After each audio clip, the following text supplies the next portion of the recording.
मात्र आज 78व्या वर्धापन दिनानिमित्तानं झाडांची लागवड आपण एसटीच्या आवारामध्ये करतो आहोत, कुंपण भिंतीच्या सभोवताली करतो आहोत. काय सांगाल की किती झाडं लावण्याचा उपक्रम, कारण आतापर्यंत वेगवेगळे आकडे वेगवेगळ्या प्रशासनामार्फत सांगण्यात आले. प्रामुख्यानं 78वा वर्धापन दिन आणि त्याच वर्धापन दिनाच्या दिवशी मी जाहीर केलं होतं की राज्यामध्ये एस टी महामंडळाच्या ज्या ज्या काही जागा आहेत त्या जागांमध्ये कुंपण भिंतीच्या सभोवताली 78,000 झाडं लावण्याचा एक संकल्प आपण करूया. कारण पूर्ण जगामध्ये ज्या पद्धतीनं पर्यावरणाचा असमतोल झालेला आहे आणि झाडांच्या दृष्टिकोनातनं ज्या पद्धतीनं सगळीकडे वृक्षतोड मोठ्या प्रमाणात झालेली आहे, तर एस टी महामंडळाच्या फार मोठ्या प्रमाणात जमिनी उपलब्ध आहे आणि ज्या जमिनी उपलब्ध आहे त्या जमिनीवर झाडं कुंपण भिंतीच्या शेजारी लावावी, जेणेकरून भविष्यामध्ये काही डेव्हलपमेंट झाली तर ते झाडं तोडायला गरज लागणार नाही. अशा पद्धतीची भूमिका मी एस टी महामंडळाचा अध्यक्ष म्हणून घेतली आणि तशा सूचना केलेल्या आहेत. योगायोगाने ज्या ठिकाणी कार्यक्रम आज आयोजित केले तिकडे तर वृक्षवल्ली आमास वगैरे अशा पद्धतीने एवढ्या मोठ्या प्रमाणात वृक्ष ऑलरेडी जुने मोठे आहेत, तरीसुद्धा ज्या ज्या ठिकाणी झाडं नाही आहेत कुंपण भिंतीच्या शेजारी त्या ठिकाणी आम्ही वृक्षारोपणाचा आज कार्यक्रम केलेला आहे आणि मी त्याच्या सूचनासुद्धा दिलेल्या आहेत. फक्त आमच्या अधिकाऱ्यांनी कार्यक्रम करायचा म्हणून करू नये, तर त्याची मागची भावना जी आहे ते भावना समजून तो उपक्रम राबवला पाहिजे. तो माझा स्वतःचा कार्यक्रम आहे, संगोपन त्याचं योग्य प्रकारे केलं पाहिजे अशी भावना आमच्या एस टी कर्मचाऱ्यांनी आणि अधिकाऱ्यांनी मनामध्ये ठेवून हा उपक्रम सगळीकडे राबवावा अशा सूचना मी केलेल्या आहेत. सरनाईकजी, तुम्ही इतके सजग राहताय, किती फुटावर खड्डा खणला पाहिजे याचं बाबतीत सुद्धा तुम्ही अधिकाऱ्यांना सांगितलेलं आहे, मार्गदर्शन केलेलं आहे. मात्र आपली सत्ता असलेल्या मुंबई महापालिकेमध्ये झाडांमध्ये कॉन्क्रीट भरलं जातं, जी पोकळ झाडं आहेत किंवा त्याच्यामध्ये फोम भरला जातो. चुकीचं आहे. मी ते वृत्तपत्रांमध्ये वाचल्यानंतर खरोखर मला सुद्धा हसायला आलं की काही वृत्तपत्रांमध्ये बातम्या आल्या, काही चॅनलला सुद्धा बातम्या आल्या की झाडांमध्ये कॉन्क्रीट भरलं जातं. ही वस्तुस्थिती मी स्पष्टपणे सांगतो की कॉन्क्रिटीकरणामुळे झाडं वाढण्याचं प्रमाण हे कमी होतं. किंबहुना मुळं जर खोलवर रुजली गेली नाही किंवा आजूबाजूला पसरली गेली नाही तर ती मुळांना जर पसरायला खाली जमिनीच्या खाली भूगर्भामध्ये जर वाढ करायला संधी उपलब्ध झाली नाही तर ती आकुंचित होतात आणि ती आकुंचित झाल्यानंतर जे मूळ झाड आहे ते मोठं झाल्यानंतर ऑटोमॅटिक ते झाड जे आहे ते पडण्याच्या परिस्थितीमध्ये येतं. त्यामुळे कॉन्क्रिटीकरण झाडाच्या बाजूला बिलकुल करूच नाही. त्या ठिकाणी माती जास्तीत जास्त मोठ्या प्रमाणात लावावी आणि माती त्या ठिकाणी लावावी आणि त्याबरोबर लोखंडी जाळी उपलब्ध करून द्यावी, जेणेकरून पाणी टाकल्यानंतर परत ते त्या कॉन्क्रीटच्या माध्यमातून ते जमिनीमध्ये जायला नको अशी रचना करणं गरजेचं आहे. तुम्ही बघताय युरोपमध्ये, अमेरिकेमध्ये किंवा UAE आपल्या भारताच्या देशाच्या बाहेर अनेक ठिकाणी वृक्ष लागवड ही मोठ्या प्रमाणात केली जाते, परंतु ते वृक्ष लागवड केल्यानंतर भविष्यामध्ये त्याचं संगोपन कसं करता येईल या पद्धतीने त्याची योग्य प्रकारे निगा व देखभाल सुद्धा केली पाहिजे. मुंबई महापालिकेच्या आयुक्तांनी तशा पद्धतीच्या सूचना संबंधित अधिकाऱ्यांना दिल्या पाहिजे.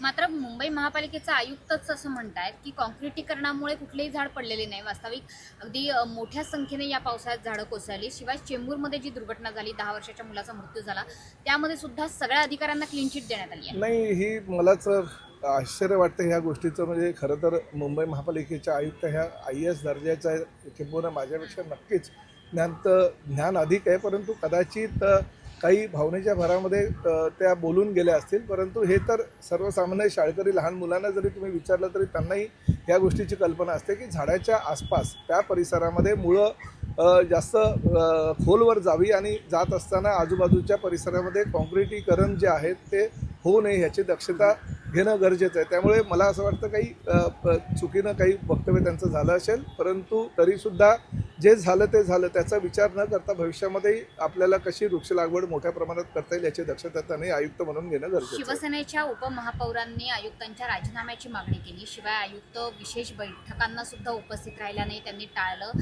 शिवसेनेच्या उपमहापौरांकडून वारंवार नाराजी व्यक्त केली जाते. आयुक्तांप्रती पक्ष म्हणून उपमहापौरांना पाठिंबा देणार आहात? नाही, आता बघा त्यांच्या काय मागण्या आहेत किंवा त्यांनी काय मागितलं आहे आणि कुठल्या बैठकांना ते हजर राहिलेले नाही ह्यावर मी परिवहन खात्याचा मंत्री म्हणून हस्तक्षेप करणंही चुकीचं आहे. त्या खात्याचे मंत्री शिंदेसाहेबच आहेत आणि अंतर्गत तो मुंबई महापालिकेचा विषय आहे. त्यामुळे त्या विषयावर काही बोलण्यापेक्षा वस्तुस्थिती काय आहे हे आमच्या उपमहापौर संजय घाडी यांच्याकडनं मी जाणून गेले आणि नंतरच माझी प्रतिक्रिया त्या विषयावर देईल. काल मुख्यमंत्र्यांनी एक महत्त्वपूर्ण बैठक घेतली संदर्भातली काय काय घडामोडी या संदर्भाने फार मोठ्या घडामोडी घडलेल्या 8,551 आज 8,331 साधारणतः आमचे एस टी महामंडळाच्या जागा पूर्ण राज्यभर आहेत आणि त्या टप्प्याटप्प्याने विकसित करण्याची भूमिका महायुती सरकारनं घेतलेले माननीय मुख्यमंत्र्यांच्या जानेवारीमध्ये 100 दिवसाचा जो कार्यक्रम होता त्या कार्यक्रमामध्येच ही PPP तत्वावरचे प्रकल्प आणण्याचा निर्णय आम्ही घेतला होता. परंतु काही तांत्रिक कायदेशीर अडचणी निर्माण झाल्यामुळे जवळजवळ आता 1.5 वर्षानंतर आज ह्या प्रकल्पाचं सादरीकरण आम्ही मुख्यमंत्र्यांना केलं आणि मुख्यमंत्र्यांना सादरीकरण केल्यानंतर मोठमोठे वास्तुविशारद RCC कन्सल्टंट त्याचबरोबर आर्थिक सल्लागार आणि कायदेविषयक सल्लागार ह्या सगळ्यांची टीम घेऊन आम्ही एक चांगलं प्रपोजल जे आहे ते एस टी महामंडळाच्या माध्यमातून सादर केल्यानंतर मुख्यमंत्र्यांनी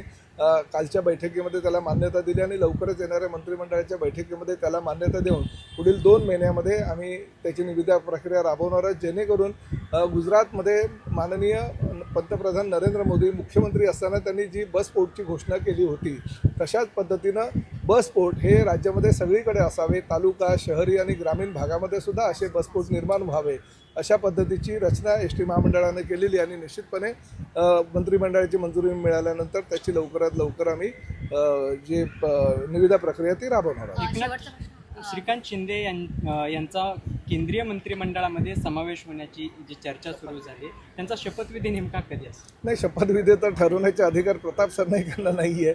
ते अधिकार सर्वस्वी आदरणीय पंतप्रधान नरेंद्र मोदी यांना आहेत आणि आमच्या सगळ्यांची शिवसैनिकांची भावना आहे की ह्या राज्यामध्ये कार्यक्षम लोकप्रिय खासदार म्हणून श्रीकांत शिंदे यांनी जवळजवळ 15 वर्षे काम केलेलं आहे. अतिशय चांगल्या पद्धतीचं काम करत असताना राज्यामध्ये आणि केंद्रामध्ये सुद्धा त्यांनी प्रतिनिधित्व विविध प्रकल्पांमध्ये राबवलेलं आहे आणि त्याचबरोबर आदरणीय पंतप्रधान नरेंद्र मोदी यांनी भारताचं प्रतिनिधित्व करायला त्यांना जगाच्या कानाकोपऱ्यामध्ये पाठवलं आणि एक डॉक्टर हुशार असलेला फक्त खासदार म्हणून नव्हे आणि एकनाथ शिंदे साहेबांचा मुलगा म्हणून नव्हे तर त्यांनी स्वतःची सिद्ध जी कृतीतून त्यांनी स्वतःमध्ये माझ्या काही गुण आहेत ते गुण त्यांनी सिद्ध करून दाखवले आणि त्यामुळे आमच्या सगळ्या शिवसैनिकांची भावना आहे की त्यांना केंद्रामध्ये एक चांगलं मंत्रिपद त्यांना मिळावं. कारण गेल्या वेळेस जेव्हा मंत्रिपदाची ऑफर त्यांना देण्यात आली होती त्यांनी घोषणा केली होती की मी सर्वसामान्य खासदाराला मंत्रिपद देणारा व्यक्ती असं शिंदे साहेबांनी सांगितलं होतं आणि श्रीकांतनी सुद्धा सांगितलं होतं की मला मंत्रिपद नको आहे. परंतु आज जर मंत्रिमंडळाचा विस्तार होत असेल, अतिरिक्त मंत्रिपदं जर आमच्या पक्षाला मिळत असेल तर श्रीकांत शिंदे यांना चांगलं देशाचं प्रतिनिधित्व करण्यासाठी मंत्रिपद मिळावं अशी आमच्या सगळ्या शिवसैनिकांची भावना आहे. तुमच्या मित्रपक्षाच्या राष्ट्रवादीमध्ये अंतर्गत कलह थांबण्याचे चिन्ह नाही आहेत. सच्चिदानंद सिंह यांनी नोटीस पाठवली आहे की सुनेत्रा पवारांची निवड ही अधिकृतपणे मानली जाऊ शकत नाही. आता बघा, कुठल्या तरी दुसऱ्या राज्याच्या प्रदेशाध्यक्षांनी नोटीस पाठवणं आणि त्यांच्या अध्यक्षपदावर वाद निर्माण करणं खरं तर हा त्यांच्या पक्षांतर्गत विषय आहे. परंतु आदरणीय अजितदादांचं नुकतंच आता काही महिन्यांपूर्वी निधन झालं आणि त्यानंतर सर्वानुमते मला असं वाटतं सुनेत्राताई पवारांना जर पूर्ण देशाचं प्रतिनिधित्व करण्यासाठी राष्ट्रवादीचं अध्यक्ष केलं असेल तर म्हणजे ही त्यांची पक्षांतर्गत जरी बाब असेल तरी सर्वानुमते त्यावेळेसच्या माहितीनुसार सर्वानुमते तो निर्णय झालेला आहे. त्यामुळे शेवटी कोर्टाच्या कायदे आणि निवडणूक आयोगाच्या कक्षामध्ये हे सगळे विषय असल्याकारणाने तो त्यांचा अंतर्गत विषय तो चांगल्या प्रकारे ते सोडवतील अशी मला खात्री आहे. साम टीव्हीने एक इन्व्हेस्टिगेशन केलं हिंगोलीमध्ये. जे RTOचे अधिकारी आहेत त्यांचं रेड कार्ड समोर आलेलं आहे जे लायसन्ससाठी 3,000 3,500 आणि त्यांनी असंही म्हटलंय की या सगळ्यासाठी आम्हाला खालीपासून वरपर्यंत सगळीकडे पैसे द्यावे. प्रताप सरनाईक मंत्री झाल्यानंतर आता त्यांचं रेड कार्ड जेल कार्डमध्ये बदललेलं आहे. जे RTOचे अधिकारी अशा पद्धतीनं भ्रष्टाचार करतील,